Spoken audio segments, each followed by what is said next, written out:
जरासंध को महाभारत का एक महाप्रतापी लेकिन दुष्ट राजा माना जाता है, जिसने स्वयं भगवान श्री कृष्ण को अपनी राजधानी बदलने को विवश कर दिया था। लेकिन शायद ही कोई जानता है कि जरासंध अपने पिछले जन्म में कौन था और उसने अपने पिछले जन्म में ऐसा क्या पाप कर्म किया था कि द्वापार युग में फिर से उन्हें असुर के रूप में जन्म लेना पड़ा। पूरी कहानी जानने के लिए वीडियो के अंत तक बने रहे और अगर आप हमारे चैनल पर नए हैं तो चैनल को सब्सक्राइब अवश्य करें और नीचे दिए गए बेल आइकन को दबाना न भूले ताकि हमारे नए अपडेट्स आपको मिलते रहे। सतयुग में हिरण्यकश्यप नाम का एक असुर शासक हुआ जिसने पूरी दुनिया में आतंक मचा दिया था। हिरण्यकश्यप के एक बहन थी जिसका नाम था होलिका। होलिका को ये वरदान मिला था कि वो आग में जल नहीं सकती थी। होलिका का विवाह विप्रचित नाम के असुर से हुआ था। होलिका के पति एक समय दानवों के राजा भी थे। उनके भाई का नाम पुलोमन था जो इंद्र की पत्नी शची के पिता थे। विप्रचित कश्यप ऋषि और दानु के 100 बेटों में से सबसे शक्तिशाली बेटे माने जाते हैं। कहा जाता है कि हिरण्यकश्यप का बेटा अनुराग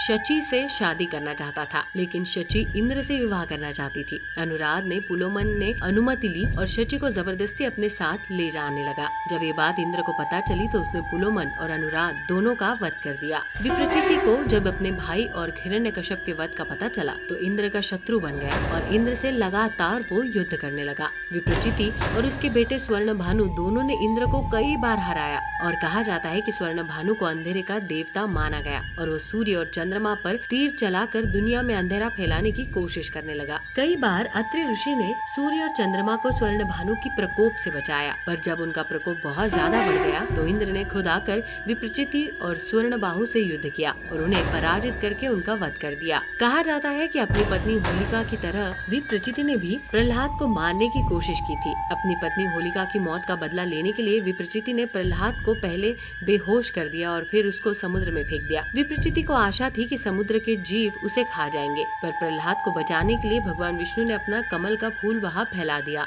जिसमें प्रहलाद सोया रहा। फिर लक्ष्मी माता के कहने पर समुद्र देवता ने प्रहलाद को उसकी माँ के पास पहुँचा दिया। कहा जाता है कि विप्रचिति ने ही द्वापार में जरासंध के रूप में जन्म लिया। कहा जाता है कि हिरण्यकश्यप ने भी शिशुपाल के रूप में जन्म लिया था। पिछले जन्म की तरह इस जन्मों में भी हिरण्यकश्यप और विप्रचिति एक दूसरे के रिश्तेदार रहे। कुछ कहानियों में जहाँ सिंहिका, जो कि होलिका का दूसरा नाम था, को हिरण्यकश्यप की बहन कहा जाता है, वही दूसरी कथा के अनुसार सिंहिका प्रहलाद की बहन थी। अपने पाप कर्म के कारण जरासंध इन जन्म में भी भीम के हाथों मारा गया। तो कैसी लगी आपको हमारी जानकारी, हमें कमेंट सेक्शन में जरूर बताइएगा। ऐसी सच्ची और रोचक जानकारियों के लिए हमारे चैनल पर बने रहिए। धन्यवाद।